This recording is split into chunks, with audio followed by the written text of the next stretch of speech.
Welcome to the Center in the City podcast. I'm your host, Wade Brill, and during this series, I'll be interviewing various thought leaders, wellness experts, and humans on how they practice sustainable self-care and mindfulness.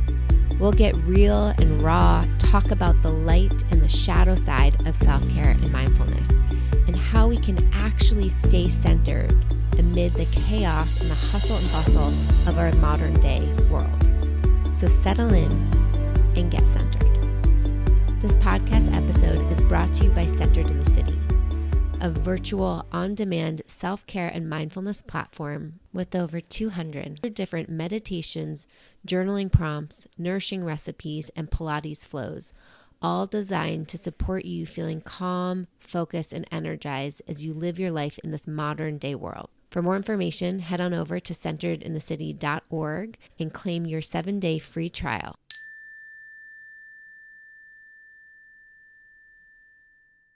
Welcome back to the Center in the City podcast. On today's solo episode, I am going to talk about the theme of perfectionism. I have had some listeners reach out about going a little bit deeper into this topic of perfectionism that was brought up in my discussion with Afia episode 124, where we talk about making mental health a priority. And we talked about what happens when we become maximizers versus satisfiers in decision making. And so I want to expand on this topic of perfectionism. But first, I want to take a moment to talk about why it's so important for us to understand what's happening in our inner worlds. Socrates, the Greek philosopher, talks about his famous quote, "The unexamined life is not worth living."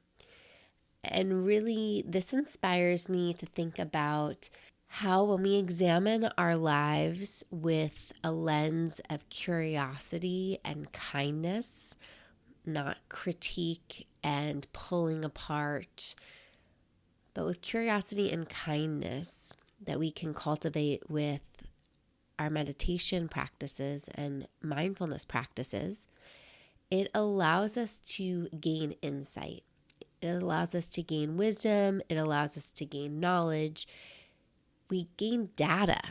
And with that information, with that examination, we then get to have awareness. Awareness being the first step to then make different or more intentional, more awake and aware choices in life. As I explore the topic of perfectionism, I really welcome you to take this mindfulness lens with me, right? Mindfulness being this act of us being present in the moment with a sense of curiosity and kindness. So can we be present as we're exploring our internal life with a lot of curiosity and kindness? So that's my intention and hope for you listeners. A lot of what I'm going to share today is influenced by Dr. Jeff Chemaisky, I hope I'm saying that name correctly, and his book, The Perfectionist Handbook, Take Risks, Invite Criticism, and Make the Most of Your Mistakes. So in this book, discusses 6 types of perfectionism. So I'm going to share each one, give a little snippet of them, and pay attention. Notice, again, as you're examining with lots of curiosity and kindness, what aspects of these types of perfectionism do you know show up in your life? Again, we'll look at perfectionism not as a personality trait, something that's stagnant, but more so as a behavior, and behaviors we luckily get to change and can change with awareness, if you so choose to change. So the first one is this concept of being flawless. Like everything that I do has to be flawless, whether it's cooking a recipe to perfectionism, right? Like flawless, everything is picture perfect. Whether that's working on a PowerPoint and making sure there's absolutely no spelling mistakes and all of the edges are perfect and every little thing is formatted in the quote unquote right way, right? We get into this sense of flawless behavior. Okay, so that is the first one. The second one, this personal standards being really high. So this might mean that there's never a good enough because our standards are just so high. We might think that things have to be done our way, and we might feel guilt when we feel like we might let people down if we don't meet those high standards. The third piece of perfectionism, that there must be perfect order, right? That everything has to be in its place. So if you have those friends that have their kitchen perfectly ordered all of the time, or their closets, or your desk, just noticing how everything has a home, and if it's out of its home or space, that might create a little bit of unease. This fourth type of perfectionism is about things being just right, right? So we have our own ideas, our own concepts of what is just right. So maybe that's how something should be cooked. Maybe that's how a project should be tackled, or that's how a meeting should be facilitated. There's the sense of just right that needs to be followed. This fifth aspect of perfectionism, this fifth type, is about absolute knowledge. Like you have to have researched every little aspect, make a decision, right? So you have to know that in order to make a decision, you have to have the best answers possible. In order to have the best answers possible, you have to research 100 million things. And then this last aspect, the sixth type of perfectionism, is being the best of the best, right? Things have to be the best of the best. You have to be the best of the best. It's just this never ending mountain to climb. There's always more to do. There's always something that can make you better. So as you just take a moment to pause and let all those six types set in, you might notice a lot of them sound similar. You might notice some aspects of this type of perfectionism might show up in these certain situations at work, and these certain ones might show up at home or with certain relationships, and these with different relationships. And so just welcome that in, because again, it's all just knowledge. It's all just awareness. So when we get into perfectionism, I think it's really interesting to explore, why would I not want to be a perfectionist, right? Why, of course I want to be the best, or I want to do a really good job. And I think that is where we can get into trouble, because we allow ourselves to think that being a perfectionist or having perfectionist tendencies is really good or really bad. Like we can get into extremes.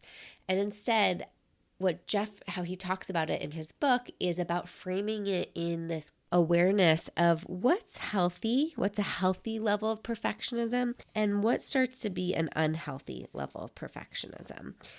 And so you can kind of take a moment to explore, what is healthy, what is allowing you to still move forward in your life. You can make decisions, you can complete projects, you can allow that momentum to move you forward. And maybe unhealthy would be things that are holding you back. This analysis paralysis of fear of making a wrong choice, or a lot of self-criticism, or this constant feeling of not enough might be debilitating and therefore probably labeled as unhealthy for you. So just take a moment to kind of check in and have that sense of analysis. In Jeff's book, he did some research around, what is healthy perfectionism, what's unhealthy perfectionism, and non-perfectionists. So I'll read the definition here. He said that healthy perfectionists were those who describe themselves as having high and demanding standards, which they worked hard to achieve. So I'll repeat that again. Healthy perfectionism is where those who describe themselves as having high and demanding standards, which they worked hard to achieve.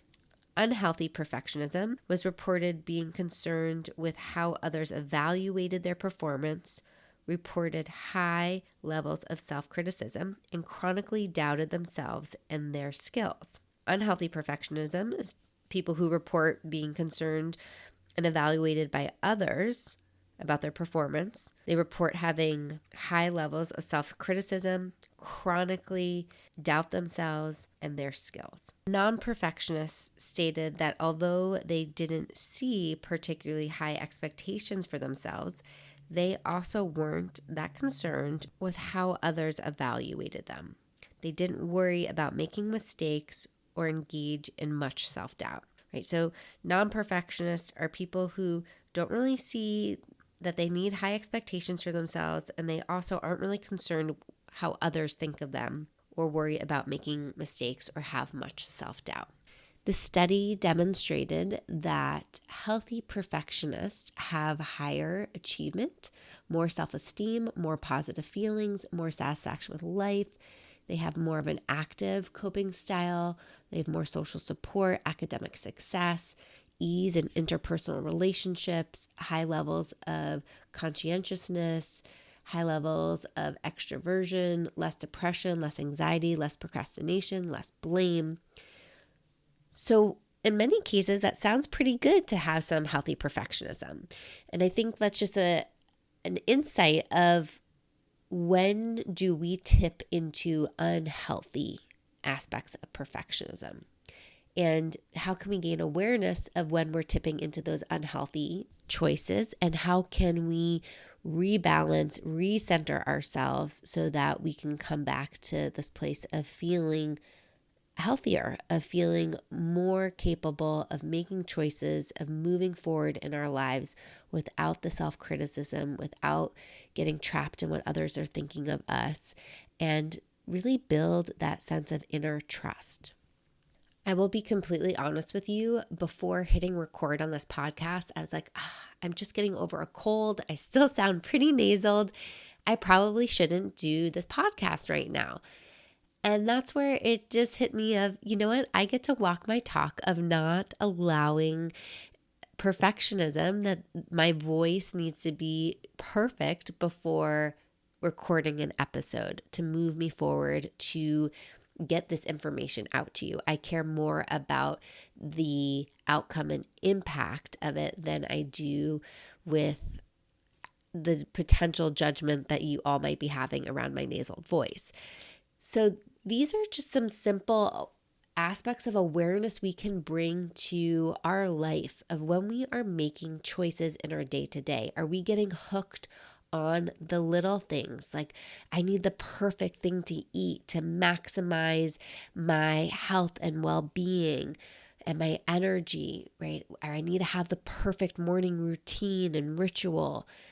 It's like when we get so trapped in making something perfect, we hold on to it too tightly. And I've used this metaphor before. It's like when we hold on to it too tightly, it will crack, it will break, and it's not very supportive. One of the things I really appreciated that Jeff also talks about in his book is that when we think about creating our intentions when we're working on projects or working on things, and our outcomes become different, it's not really the fact that our outcomes become different than we wanted them to. It's really about how are we talking to ourselves, or how are we handling the fact that the outcomes are different than we originally intended them to. Do we blame ourselves? Do we get trapped in that sense of criticism and self-doubt? Or are we able to see, my outcomes are different. Let me try different strategies to hopefully reach a place where my intentions and my outcomes match. I notice this with my clients, that they get really attached to the outcomes of things, and we can't always change the outcomes, but we can change our response. And that then shifts and changes the outcome. And when we recognize that we have agency, that we have control of how we can change our response, that is where the power comes. That is where we are able to have a sense of ownership. And some of that response is about shifting the internal voice, the internal narrative, the way we talk to ourselves. And sometimes that's trying something outwardly, that's taking action outwardly to maybe do something different to shift the outcome. Going back to these 6 different aspects of perfectionism or ways perfectionism shows up, I notice that I have so many that show up in different aspects of my life. And it is a constant, again, practice to bring mindfulness to the moment so I can choose when is it healthy and when is it unhealthy and unhelpful. And so one that comes to mind is a sense of flawless. I have let that one go. I'm dyslexic. And so for years, I have had this sense of I can't press publish on anything or send an email or create anything without a second pair of eyes on them, because I need to make sure everything's spelled correctly or is grammatically correct. And that has really held me back over the years. This fear of producing things, that it needs to be flawless in order to get it out there.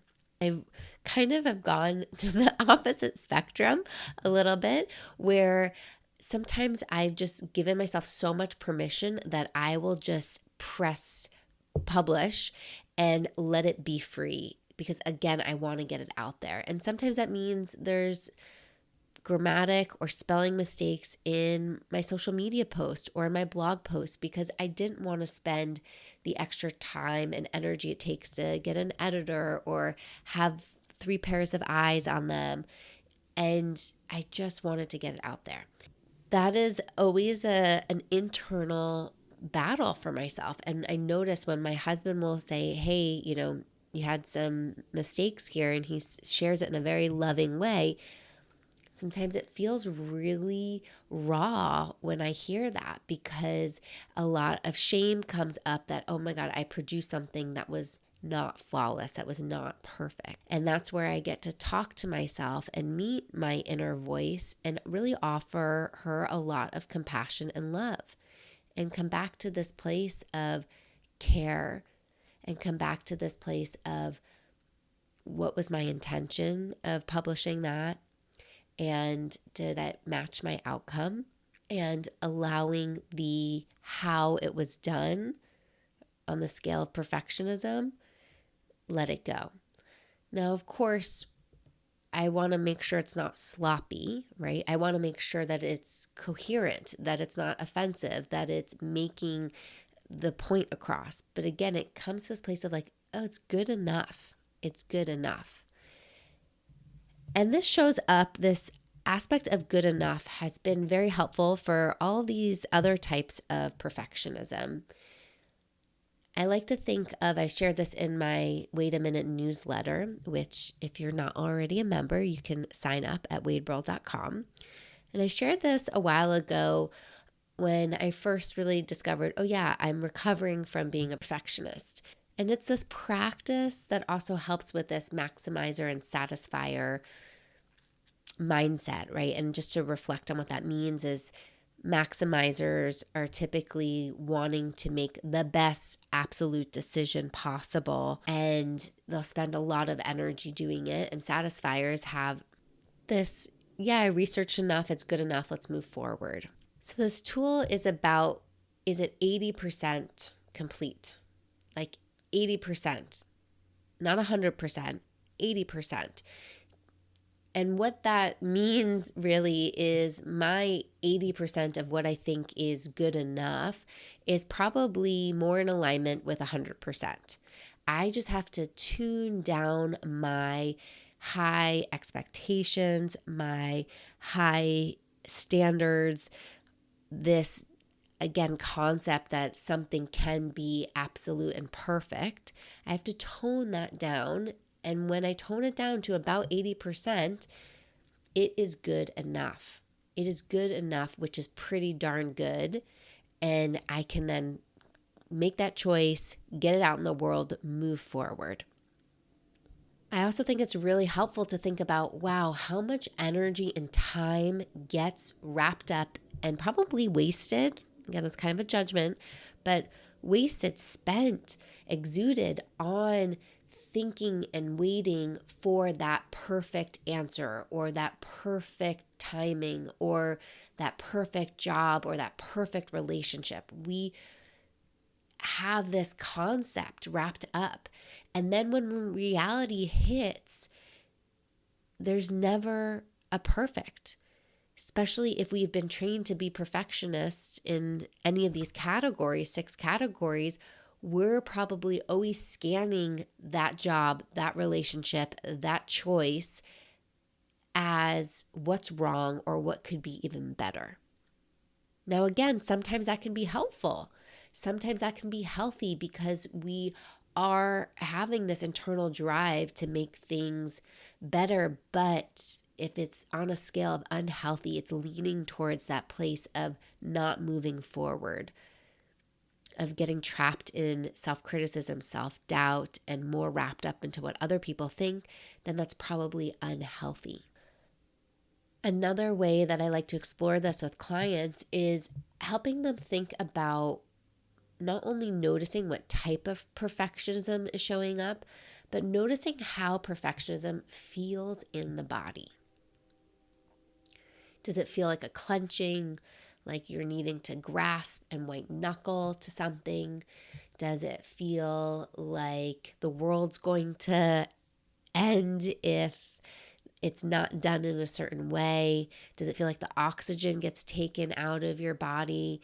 Just exploring, like, what does that feel like from a physical sensation perspective? Because when we can also feel it show up in the body, we can gain insight to, perfectionism is kicking up here, and have that sense of awareness so we can have choice. So we can talk to that place of perfectionism with some kindness, with some curiosity, and explore how can we take that aspect of turning down so things are good enough to help us move forward.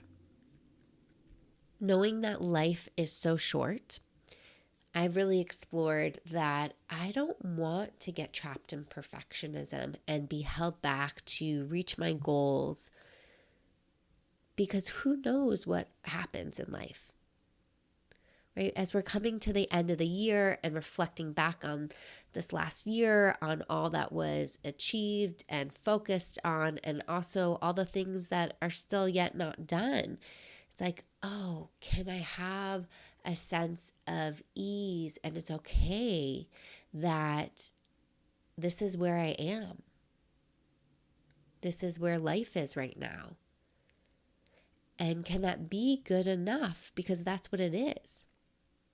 And not spend that energy wishing or hoping things were different.